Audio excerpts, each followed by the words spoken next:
નમસ્કાર મિત્રો, કેમ છો બધા મિત્રો? મેં તમને આમની પહેલાં બે કોર્સ વિશે મેં તમને વાત કરી દીધી છે. તેમાં કોર્સ નંબર 1B અધ્યતા અને મૂલ્યાંકન અને course number 4B proficiency in English. તો આ બંને કોર્સનું મેં અગાઉ વિડીયોઝ મેં તમને મૂકી દીધા છે. જે લોકોએ હજુ સુધી ન જોયા હોય તો એ પણ એ જોઈ લે. આજે મારે મિત્રો જે વાત કરવી છે તે છે કોર્સ નંબર 3 અભ્યાસક્રમ અને વર્ગ વ્યવહાર. તો આ કોર્સ કેટલા માર્ક્સનો છે એ સૌથી પહેલાં આપણે જોઈ લઈએ. અત્યાર સુધી મેં તમને જે બે કોર્સ આપ્યા એ કોર્સની અંદર આપણે જોયું હતું કે એમાં અ કે બ એવું કંઈક હતું. અહીંયા એવું નથી, પણ અહીંયા સીધું શું આપ્યું છે? કોર્સ નંબર 3 અભ્યાસક્રમ અને વર્ગ વ્યવહાર. તો આ કોર્સ એ 70 માર્કનો કોર્સ છે અને આમાં કોઈ ભાગ નથી અ અને બ, પરંતુ જે ભાગ છે તે અમારા પૂરતા ભાગ છે. એટલે આ જે કોર્સ છે એની અંદર જે 4 એકમ આપવામાં આવ્યો છે, જે 4 ચેપ્ટર્સ, એ ચેપ્ટરમાંથી 2 ચેપ્ટર હું લઈશ અને 2 ચેપ્ટર એ અન્ય અધ્યાપક લેશે. બીજું કે આ અભ્યાસક્રમ અને વર્ગ વ્યવહારનું છે, એટલે આમ જોઈએ તો આ પીટીસીની અંદર ડીએલએડની અંદર આ કોર્સ બહુ અગત્યનો છે. કારણ કે આ કોર્સમાં તમારે કઈ રીતે પાઠ આપવાના થાય છે, પાઠ આપ્યા પહેલાં આપણે શું શું કાર્ય કરવાનું છે, એની બધી વિગતો અહીંયા આપવામાં આવી છે. તો મિત્રો આપણે જોઈએ હવે કે આપણા 4 યુનિટ છે તે કઈ રીતના યુનિટ છે એ આપણે જરાક એની વિહંગાવલોકન આપણે કરી લઈએ. તો મિત્રો આપણે જોઈએ કે આ 4 એકમ એમાં એના આપણે સૌપ્રથમ નામ જોઈ લઈએ. તો સૌથી પહેલું એકમ છે તે શિક્ષણ વ્યવહાર અને અધ્યાપન કૌશલ્ય. બીજું એકમનું નામ છે અધ્યાપન સૂત્રો અને અધ્યાપન પદ્ધતિઓ અને પ્રવિધિઓ. ત્રીજું જે ચેપ્ટર છે તેનું નામ છે અધ્યયન અને વર્ગખંડ આંતરક્રિયા. અને ચોથું જે એકમ છે તેમનું નામ છે પુસ્તકાલય, દ્રશ્ય શ્રાવ્ય અને આઈસીટી સંસાધનનો ઉપયોગ. તો મિત્રો આ જે 70 માર્કનું જે તમારું પેપર છે એમની અંદર આ 4 આપણે એકમ શીખવાના છે. હવે આ 70 માર્કના જે પેપરની અંદર જે પહેલા 2 જે યુનિટના નામ આપ્યા છે, શિક્ષણ વ્યવહાર અને અધ્યાપન કૌશલ્ય, અધ્યાપન સૂત્રો, અધ્યાપન પદ્ધતિ અને પ્રવિધિઓ, એ 2 ચેપ્ટર એ હું તમારું લઈશ. અને પછીના 2 જે છે, ત્રીજું નંબર અને ચોથો નંબરનું જે ચેપ્ટર છે એ અન્ય અધ્યાપક લેશે. તો અત્યારે આ 4 એકમ શું કહેવા માગે છે એની આપણે વિગતે આપણે ચર્ચા આપણે જોઈ લઈશું સાથે. પરંતુ આ 2 જે છે મુખ્ય શિક્ષણ વ્યવહારને લગતા એની જે છે એ ચર્ચા હું વર્ષ દરમિયાન કરીશ. અને મિત્રો આપણે હવે આ જે પૂરું થશે એટલે લગભગ હું તમારા જે અભ્યાસક્રમમાં કોર્સ લઉં છું એ લગભગ પૂરા થઈ ગયા, 3 આવી જશે. પછી આપણે આનાથી જ આપણે શરૂઆત કરીશું, અભ્યાસક્રમને વર્ગ વ્યવહારથી આપણે શરૂઆત કરીશું. તો જોઈએ આપણે હવે ચેપ્ટર વાઇઝ આપણે એના અધ્યયનના મુદ્દા જોઈ લઈએ. તો મિત્રો આપણે આ પહેલા એકમની અંદર એટલે કે શિક્ષણ વ્યવહાર અને અધ્યાપન કૌશલ્યની અંદર આપણે શું શું જોઈશું આપણે એની વિશે આપણે વાત કરી લઈએ. તો સૌપ્રથમ આપણે જોઈશું પ્રસ્તાવના, પછી તરત શિક્ષણ વ્યવહાર, વર્ગ વ્યવહારના ઉદ્દેશો. તો એની અંદર આપણે જોઈશું કે શિક્ષણ વ્યવહાર એ શું છે. એટલે કે આપણે જે શિક્ષણની અંદર આપણે જ્યારે વર્ગ લેતા હોઈએ ત્યારે આપણા જે શૈક્ષણિક વ્યવહારો કયા કયા આપણા ક્લાસરૂમની અંદર થતા હોય છે એની આપણે વિગતે આપણે ચર્ચા કરીશું. ત્યારબાદ વર્ગ વ્યવહાર પણ છે. શિક્ષણ વ્યવહાર પણ જુદું છે અને વર્ગ વ્યવહાર પણ જુદું છે. અહીંયા આપણે જે અધ્યતાઓ હોય, બાળકો હોય, એની સાથેનું આપણે જે ઇન્ટરેક્શન આપણે કઈ રીતે કરવાનું છે એની આપણે ખાસ આ વાત આપણે આ મુદ્દાની અંદર કરશું. પછીનું જે વાત કરવામાં આવી છે એ ખૂબ જ મિત્રો અગત્યનું છે, તે છે અધ્યાપન કૌશલ્ય. તો મિત્રો આપણે અહીંયા કૌશલ્ય જે શિક્ષક તરીકે આપણે જે શીખવવાના હોય છે એ કૌશલ્ય આપણે જ્યારે હસ્તગત કરીએ છીએ ત્યારે કયા કયા કૌશલ્ય આપણે આવે છે એ આપણે જરાક જોઈ લઈએ. તો એ જ્યારે આપણે જોઈશું ત્યારે એટલે કે 30 મિનિટના વર્ગખંડની અંદર જ્યારે આપણે ભણાવવા જઈએ છીએ શાળાની અંદર, ત્યારે બાળકની સાથે આપણે જ્યારે પાઠ લેતા હોઈએ ત્યારે અલગ અલગ પ્રકારના કૌશલ્યનો જે છે આપણા વિકાસ થયો હોય તો સારી રીતે આપણે એમને ભણાવી શકીએ. તો એ માટેના કૌશલ્યમાં તમારે માઇક્રો ટીચિંગ આવશે, સૂક્ષ્મ અધ્યાપન. તો આ માઇક્રો ટીચિંગ એ શું છે તે એની સંકલ્પના આપણે જોઈશું કે આપણે જ્યારે 30 મિનિટનો પાઠ આપણે આપવાનો હોય તો એની પહેલાં આપણે 5 મિનિટનો એક પાઠ આપવાનો થતો હોય છે. એકાદ કૌશલ્યની આધારિત એ પાઠ લેવાનો હોય છે. તો એ બધા કૌશલ્ય કયા કયા કૌશલ્ય છે એની આપણે અહીંયા માઇક્રો ટીચિંગની અંદર આપણે વાત કરીશું. તો આ માઇક્રો ટીચિંગ જે છે એ સૂક્ષ્મ પાઠ કહેવાય છે. એનું આપણે આયોજન કેમ કરાય? સૌ પ્રથમ તો મિત્રો, હવે આપણે જ્યારે શિક્ષક તમે બનવા જઈ રહ્યા છો ત્યારે આપણે કોઈ પણ કાર્યની અંદર આપણે આયોજન થતું હોય છે. તો નાનકડો એવો પાઠ આપવાનો હોય, 5 જ મિનિટનો પાઠ હોય તો પણ આપણે એનું જે આયોજન કરતા હોઈએ છીએ. તો એનું આયોજન એટલે કે આ માઇક્રો ટીચિંગનું આયોજન, સૂક્ષ્મ પાઠનું આયોજન એ કઈ રીતે થાય એની આપણે ચર્ચા કરીશું. પછી શિક્ષણ કાર્ય એટલે કે આ જે આયોજન થઈ ગયા પછી 5 મિનિટનો પાઠનું આપણે આયોજન કરવાનું છે. એક નાનકડો પાઠ લેવાનો છે તો એનું આયોજન થઈ જાય. આયોજન થઈ ગયા પછી આપણે શું કરીશું તો આપણે ભણાવીશું. 5 મિનિટ સુધીનું આપણે ટીચિંગ કાર્ય તમારી પાસે શરૂઆતની અંદર તબક્કે કરશું. કારણ કે હવે શિક્ષક બનવા જઈ રહ્યા છો ત્યારે તમે સીધા રીતે આપણે 30 થી 35 મિનિટનો પાઠ નહીં આપીએ, માત્ર 5 જ મિનિટનો પાઠ. એટલે કે આ શિક્ષણની અંદર, ટીચિંગની અંદર, અધ્યાપનની અંદર તમારે પાપા પગલી ભરવાની છે. એટલે એક સાથે તમને દોડાવશું નહીં, પરંતુ 5 મિનિટના પાઠની સાથે તમારે પાપા પગલી તમે કરશો તો એવું શિક્ષણ કાર્ય તમારે એ કરવાનું છે. એ શિક્ષણ કાર્ય તમારે થઈ ગયા પછી તરત જ પ્રતિપુષ્ટિ એટલે કે ફીડબેક આપવાના હોય છે. હવે એ ફીડબેક અમે અધ્યાપક અમે બેઠા હશું, બીજા તાલીમાર્થીઓ પણ તમારા પાઠની અંદર બેઠા હશે અને એ તમને ફીડબેક આપશે કે આમની કરતાં આવું કાંક ભણાવ્યું હોત તો સારું હતું, આ તમે ગીત ગાયું એની કરતાં વાર્તા કીધી હોત તો સારું હતું, વાર્તા કીધી તો આવા પ્રશ્ન પૂછ્યા હોત તો સારું હતું, વગેરે વગેરે ઘણી બધી બાબતોની ચર્ચા આપણે આ ફીડબેકની અંદર આપણે આપીશું. એટલે કે તમે જ્યારે પાઠ આપો છો ત્યારે, એટલે અમે ફરીને કહું છું, પાઠ આપવા જાઓ એ પહેલાં શું કરવાનું છે? આયોજન કરવાનું છે. ને પછી શિક્ષણ કાર્ય, અને શિક્ષણ કાર્ય થઈ ગયા પછી આવી રીતે આપણે ફીડબેક આપતા હોઈએ છીએ. જો ફીડબેક તમારા ખૂબ જ નબળા એવા હોય મિત્રો તો પુનઃ આયોજન થાય, એટલે કે ફરીને પાઠ આપવાનો થાય તમારે. અલબત્ત તમે બધા તો હોશિયાર હશો જ એવું માનું છું, એટલે તમારે કોઈ રીટીચિંગ તમારામાં નહીં આવે. પરંતુ જો આવ્યું તો ફરીને તમારે આ પાછું ફરીને આયોજન કરવાનું, પુનઃ શિક્ષણ કાર્ય કરવાનું, પુનઃ પ્રતિપુષ્ટિ આવશે એટલે કે રીફીડબેક આવશે. અને એ રીફીડબેકમાં જો તમે પાસ થયા તો પાછો તમારો પાઠ એ જ્યાં પૂરો ગણાય. અને એ રીફીડબેકની અંદર પણ જો પાછું એમ આવે કે આ પાઠ તમારે ફરીને લેવો પડશે તો પાછું ફરીને આયોજન, પુનઃનું એવી રીતે આયોજન, શિક્ષણ કાર્ય અને પ્રતિપુષ્ટિ આ બધું ચાલ્યા રાખીએ. પરંતુ એવું બહુ ઓછું થતું હોય છે. 5 મિનિટની પાઠની અંદર આપણે લગભગ બધા બહુ સારી રીતે એ પાઠ લેતા હોય છે અને તમે પણ એ લેશો. અને ન આવડે તો અમે એ માટે તો બેઠા છીએ મિત્રો, એટલે એમાં કોઈ મૂંઝાશો ને ટેન્શન જેવું કશું નથી. તો આ રીતે આપણે માઇક્રો ટીચિંગ એ ચાલશે. ફરીને સૂક્ષ્મ પાઠનું આયોજન, શૈક્ષણિક કાર્ય, પ્રતિપુષ્ટિ અને પુનઃ આયોજન. હવે આ પાઠ આપણે કયા લેશું? આપણે 5 મિનિટનો પાઠ જે છે તો આ અધ્યાપન જે કૌશલ્ય આવશે એના જે પ્રકારોમાંથી આપણે પાઠ લેશું. તો સૌ પ્રથમ આવશે વિષયાભિમુખ કૌશલ્ય. હવે મિત્ર, વિષયાભિમુખ કૌશલ્ય શું છે એની આપણે ઊંડેથી આપણે ચર્ચા કરીશું. પરંતુ એક વિષય તરફ આપણે અભિમુખ કરવાના હોય છે વિદ્યાર્થીઓને. જે વિષય આપણે લેવાના છે, જે વિષયનો મુદ્દો લેવાનો છે, તો એના વિશે આપણે કંઈક આપણે વાત કરીએ, પ્રશ્નો પૂછીએ, ગીત ગાઈએ, વાર્તા કહીએ, શૈક્ષણિક સાધન બતાવીએ અને એ રીતે આપણા નવા પાઠનું જે નવું જ્ઞાન આપવાનું છે એના વિષય તરફ આપણે અભિમુખ થઈએ. તો આ રીતનું આપણે વિષયાભિમુખ આપણે એ કરવાનું થતું હોય છે. વિષયાભિમુખના પણ ઘણા બધા પ્રકારો આવે છે, એની આપણે ચર્ચા વિગતવાર કરવાના છે, એટલે એવું હું નથી, હું ત્યારે છોડી દઉં છું. એ જ રીતે પ્રશ્ન પ્રવૃત્તિ કૌશલ્ય. તો જ્યારે આપણે પ્રશ્ન પૂછીએ છીએ, બાળકને પ્રશ્ન પૂછીએ છીએ તો કઈ રીતે પ્રશ્ન પૂછવાનો હોય? પ્રશ્ન પૂછીએ છીએ તો એને પ્રશ્નનું બંધારણ કેવું હોવું જોઈએ, કઈ રીતે આપણને પ્રશ્નનો જવાબ આપણને જે છે એ તરત જ મળે, આ બધી જ વાતો એ પ્રશ્ન પ્રવાહિતા કૌશલ્યની અંદર આવશે. એટલે પ્રશ્ન પૂછવાની કળા એ આની અંદર તમારી એ વિકસતી હોય છે.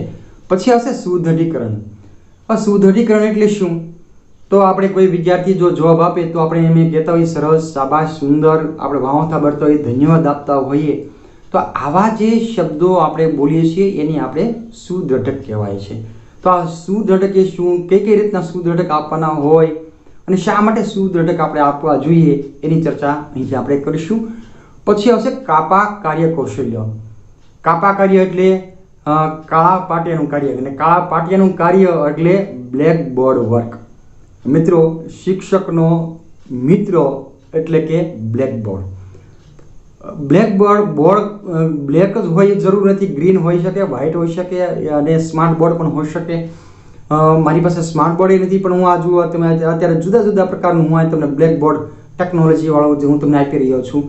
તો આ પણ બ્લેકબોર્ડ મારું થયું. આ તો આ બ્લેકબોર્ડનું કાર્ય શું છે, એ કેવા અક્ષર આપણે હોવા જોઈએ, કઈ રીતનું આપણે લખાણ હોવું જોઈએ, વગેરે બધી બાબતો, સંકીર્ણ બાબતો, પ્રકીર્ણ બાબતોની ચર્ચા આપણે અહીંયા કરીશું. આપણે પછી આવશે તે ઉદાહરણ કૌશલ્ય. વિદ્યાર્થી મિત્રો, આપણે શિક્ષક ને આપણે જ્યારે વિદ્યાર્થીને સમજાવતા હોઈએ ત્યારે સૌથી મોટા ભાગે આપણે એમને એક્ઝામ્પલ્સ દ્વારા જ આપણે શીખવીએ છીએ. તો આ એક્ઝામ્પલ્સથી જ આપણે વધુને વધુ સારી રીતે વિદ્યાર્થીને આપણે સારી સમજ આપણે આપતા હોઈએ છીએ. તો આ ઉદાહરણ કૌશલ્ય પણ આપણામાં વિકસેલું હોય તો સારી રીતે એને આપણે સમજાવી શકીએ, એ માટેનું આ ઉદાહરણ કૌશલ્ય છે. પછીનું છે ઉત્તેજના પરિવર્તન કૌશલ્ય, પ્રશ્ન ઊંડાણ કૌશલ્ય, જે આની અંદર આવી જાય છે, પરંતુ વિદ્યાર્થીને કોઈ ફરીને આપણે એને પ્રોત્સાહિત કરવા માટેના જે કૌશલ્ય આવશે એમાં ઉત્તેજના પરિવર્તન કૌશલ્ય આવશે.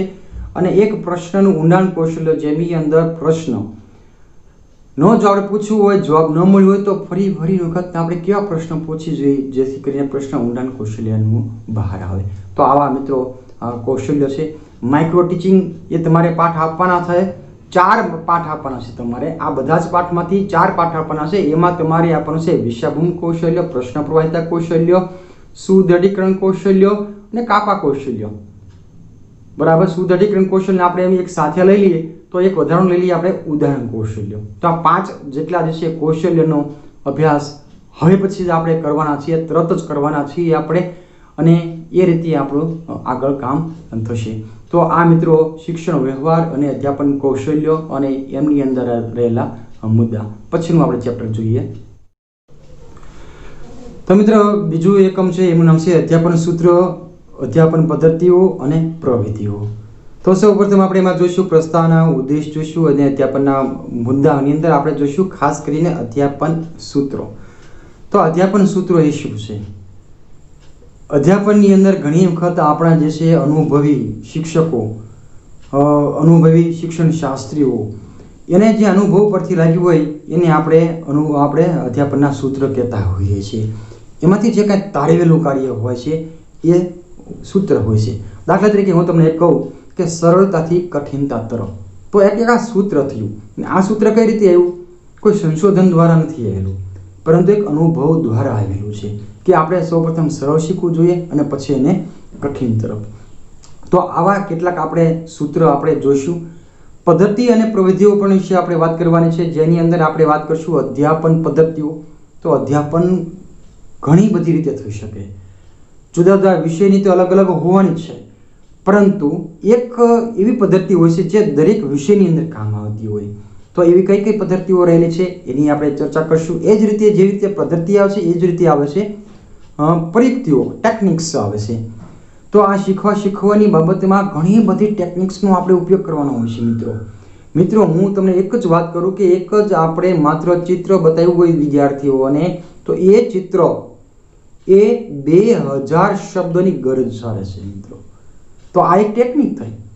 એક ફોટો બતાવ્યો હોય, ચિત્ર બતાવ્યું હોય, તો એ ચિત્રથી જે વિદ્યાર્થીઓ ભણે છે એને લાંબા ગાળા સમય સુધી એને એ વિષય વસ્તુને યાદ રહેતી હોય છે.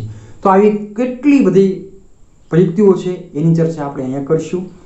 એ જ રીતે આપણે અધ્યાપનની પ્રવિધિઓ છે, અધ્યાપન પ્રવૃત્તિઓ છે અને એને અધ્યયન પ્રવિધિઓ છે.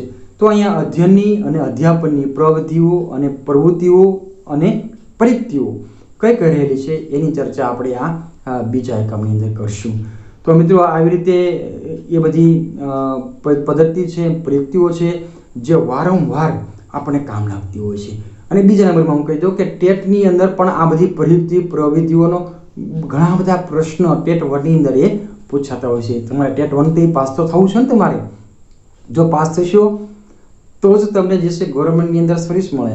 એટલે સાથે સાથે આપણે આ DLL કરતા જઈએ અને ટેટ 1 ની પણ આપણે તૈયારી આપણે અચૂક કરતા રહીશું. તો મિત્રો આપણે જે બે અગાઉ ચેપ્ટર જોયા એ હું લેવાનો છું અને હવે પછીના જે બે ચેપ્ટર જે છે એ અન્ય અધ્યાપક લેશે. 35 માર્કના પહેલા બે ચેપ્ટર અને 35 માર્કના હવે પછીના બે ચેપ્ટર છે એ રહેશે. અને એમ કરીને આપણે 70 માર્કનું પેપર થશે, એમાં તમારે 35 માર્ક તમારે મેળવવાના રહેશે. તો આ ત્રીજા ચેપ્ટરનું નામ છે અધ્યયન અને વર્ગખંડની આંતરક્રિયા છે, જેની અંદર પ્રાસ્તાવિક ઉદ્દેશ્યથી આપણે આગળ જઈએ તો શાળાના પરિપ્રેક્ષ્યમાં અધ્યયનનું વાતાવરણ કેવું હોઈ શકે એની વિશે અહીંયા ચર્ચા થશે. વાતાવરણ, ભાવાવરણ વિશે અહીંયા વાત કરવામાં આવશે. બીજું છે કે અધ્યયનના સાધનો. તો અધ્યયનના સાધન તરીકે વર્ગખંડ, અધ્યયનના સાધન તરીકે પ્રયોગશાળા, સંસાધન ખંડ, પુસ્તકાલય, વર્ગખંડની બહારની જે જગ્યાઓ છે, આ બીજું આપણે બિલ્ડિંગ છે શાળાનું એટલે કે મકાન છે, આ બધા જ જે છે અધ્યાપનના સાધન તરીકે કઈ કઈ રીતે એનો ઉપયોગ થાય છે. મિત્રો તમે પણ અત્યાર સુધી ધોરણ 12 સુધી તમે શાળાની અંદર તમે આવ્યા છો બીજી અલગ અલગ શાળાઓમાંથી, તો આ બધી જ વસ્તુ તમને ત્યાં જોવા મળી છે. એના વર્ગખંડ કેવા છે, એની લાઇબ્રેરી કેવી છે, એના રમતના મેદાનો કેવા છે, વર્ગખંડનું વાતાવરણ કેવું છે, વર્ગખંડની બહારનું વાતાવરણ કેવું છે. તો આ બધું જ બાબતો એ કાંઈક ને કાંઈક જુદી જુદી રીતે એ થતું હોય છે. શાળાનું બિલ્ડિંગનો આકારનું પણ મહત્ત્વ છે. એના શાળાના આકાર કઈ કઈ રીતે હોય છે, કોઈ C આકારમાં શાળા હોય છે, કોઈ L આકારની અંદર હોય છે. તો જુદા જુદા શેપની અંદર શા માટે એ શાળાઓ બનતી હોય છે એનું પણ એક સાયકોલોજી છે મિત્રો. તો આ રીતે એક અધ્યાપનના એક સાધન તરીકે પણ એને આપણે એ મૂલવી શકાય. પછીનું જે વાત કરવામાં આવી છે તે શાળા, વર્ગખંડ અને અધ્યયન પ્રક્રિયાને સંગઠિત કરવાના રસ્તાઓ એની વિશે વાત કરવામાં આવી છે. શ્રેણી આધારિત વર્ગખંડનું સંગઠન, પ્રવૃત્તિ આધારિત જૂથ સહાયક અધ્યયનના હેતુઓ અને બહુશ્રેણી શાળા વિશે પણ અહીંયા ઘણી બધી વાતો થશે. શ્રેણી વિહીન ઘટક શિક્ષણનું આયોજન છે, વિશિષ્ટ વર્ગખંડમાં સત્રનું આયોજન અને આયોજનમાં સમાવવાની ચાવીઓ. તો આ બધા જ મુદ્દાઓમાં તમારે બહુ ડિટેલની અંદર સરસ બધા મુદ્દાઓ છે જે તમારે ભણવાના આવશ્યક મને થશે. તો આ હતું ત્રીજું ચેપ્ટર. સાથે સાથે ચોથું ચેપ્ટર શું કહેવા માંગે છે એ પણ આપણે. તો મિત્રો આપણે જોઈએ એકમ નંબર 4 પુસ્તકાલય, દ્રશ્ય શ્રાવ્ય અને ICT સંસાધનનો ઉપયોગ. તો આપણે સૌપ્રથમ પ્રસ્તાવના જોઈશું, ઉદ્દેશ જોઈશું, એમાં પછી આવશે શાળા પુસ્તકાલયનો ઉપયોગ અને વ્યવસ્થાપન. તો એની અંદર પણ ઘણા બધા અહીંયા છે જે આ પ્રમાણે છે કે અધ્યયન આયોજનમાં શાળા પુસ્તકાલયનો સંસાધન તરીકે ઉપયોગ, આનંદ અને બિન માર્ગદર્શિત સાધન તરીકે વાંચન માટે પુસ્તકાલયનો ઉપયોગ, પ્રવર્તમાન સમયમાં શાળા પુસ્તકાલય અને ઉપયોગની સમીક્ષા, પ્રવર્તમાન સમયમાં શાળા પુસ્તકાલય ઉપયોગની સમીક્ષા. તો આખું અહીંયા પુસ્તકાલય વિશે વાત કરવામાં આવી છે. પુસ્તકાલયનો ઉપયોગ કઈ રીતે થાય છે, માર્ગદર્શન આપણે કઈ રીતે આપી શકાય, વિદ્યાર્થીને આપણે વધુ વાંચન પ્રત્યે રસ કઈ રીતે જગાડી શકાય એની પણ અહીંયા કેટલીક વાતો એ થશે. પછીનું છે મિત્રો અહીંયા કે દ્રશ્ય શ્રાવ્ય સંસાધનનો ઉપયોગ, જેની અંદર આપણે દ્રશ્ય શ્રાવ્ય સાધન એટલે શું, જે માત્ર તમે જોઈ શકો. દાખલા તરીકે એક ફોટો હોય તો એને આપણે દ્રશ્ય સાધન તરીકે આપણે એનું કહી શકાય. જે વસ્તુ દ્રશ્યમાન પણ થાય અને સાથે સાથે સંભળાય પણ, તો એને દ્રશ્ય સાધન તરીકે આપણે ઉપયોગ કરીએ છીએ. દાખલા તરીકે તમે વિડીયો જોઈ રહ્યા છો તો વિડીયોની અંદર હું પણ બતાવતો હોઈશ તો આ એક દ્રશ્ય થયું, મારો અવાજ પણ તમને આવતો હશે તો એ શ્રાવ્ય થયું. એટલે દ્રશ્ય ને શ્રાવ્ય બંને છે. આ જો માત્ર રેડિયો આપણે સાંભળતા હોઈએ તો એ શ્રાવ્ય સાધન થયું, બરાબર. કમ્પ્યુટર છે તો કમ્પ્યુટરની અંદર અવાજ સાથે આપણે હોય તો દ્રશ્ય શ્રાવ્ય સાધન થયું. બ્લેકબોર્ડ છે આપણું તો બ્લેકબોર્ડ માત્ર શું છે, એક દ્રશ્ય સાધન છે.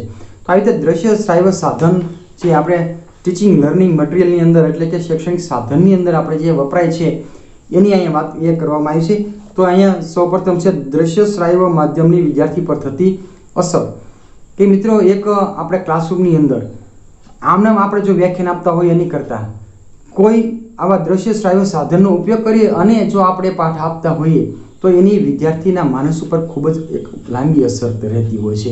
કોઈ વિદ્યાર્થી નાનકડો સરસ મજાનો એક વિડીયો દેખાડ્યો હોય કે ધારો કે સન એક્લિપ્સ છે એટલે કે સૂર્યગ્રહણ થાય છે તો કઈ રીતે થાય છે એનો વિડીયો દેખાડ્યો હોય તો એને બરાબર સમજાઈ જતું હોય છે. તો આવા સાધન જે હોય તો એની અસર વિદ્યાર્થી પર કઈ રીતે પડે છે એ આમાં વાત કરવામાં આવશે. પછીનું છે ફિલ્મ અને ડોક્યુમેન્ટરી જેવા દ્રશ્ય શ્રાવ્યના માધ્યમોના ઉપયોગની પ્રવૃત્તિ. જે મેં તમને વાત કરી એમ કે ઘણા બધા ફિલ્મ અને એના ડોક્યુમેન્ટરી જેવા દ્રશ્ય શ્રાવ્ય સાધનથી પણ આપણે એની માહિતીને આપણે ઉપલબ્ધ આપણે કરાવી શકાય. તો આ બધા દ્રશ્ય શ્રાવ્ય સાધનની અંદર આવશે. પછીનું છે કે અધ્યયન અને અધ્યાપનમાં આઈસીટી. હવે આઈસીટીનું એક આખું નવું જ એક કોર્સ આવે છે જે કદાચ તમારે શરૂ થઈ ગયું હશે, ક્યાંક ને ક્યાંક તમારે વાત થતી હશે. તો આઈસીટી જે છે એ આઈસીટીનો ઉપયોગ આપણે શિક્ષણ વ્યવહારની અંદર આપણે કમ્પ્યુટર અહીંયા આવે છે એનો મતલબ તમને કંઈ કમ્પ્યુટરના માસ્ટર નથી બનાવવાના. કમ્પ્યુટર બિલકુલ આપણે એવી રીતે નથી જરૂરિયાત પણ આપણે આપણા પાઠની અંદર આપણે આપણા વર્ગખંડની અંદર આપણે આઈસીટી આ કમ્પ્યુટરનો ઉપયોગ આપણે કઈ રીતે આપણે કરી શકાય એની ચર્ચાઓ અહીંયા બધી એ થશે. તો મિત્રો આવી રીતે આ કોર્સ નંબર 3 અભ્યાસક્રમ અને વર્ગવ્યવહાર રહેલો છે જેના 4 ચેપ્ટર છે, 70 માર્કનું છે. તો આવી રીતે મિત્રો આપણે ભણવાનું છે 1 વર્ષ સુધી આ 3 કોર્સની અંદર મારી સાથે સીધો સંબંધ તમારે રહેશે. બહુ સહેલું છે, ભણાવવું સહેલું છે અને ભણવું પણ અહીંયા સહેલું છે. એટલે મિત્રો કોઈ મૂંઝાશો નહીં, બહુ મજા એવું છે.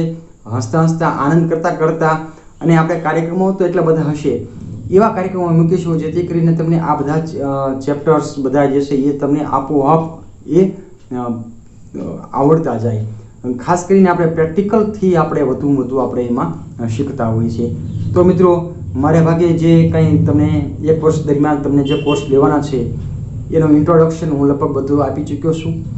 હવે પછી આપણે જ્યારે મળશું ત્યારે કંઈક નવા મુદ્દા સાથે એક નવા કોર્સના કોઈ એકમ સાથે વ્યવસ્થિત રીતે આપણું જે શિક્ષણ કાર્ય એ શરૂ થશે.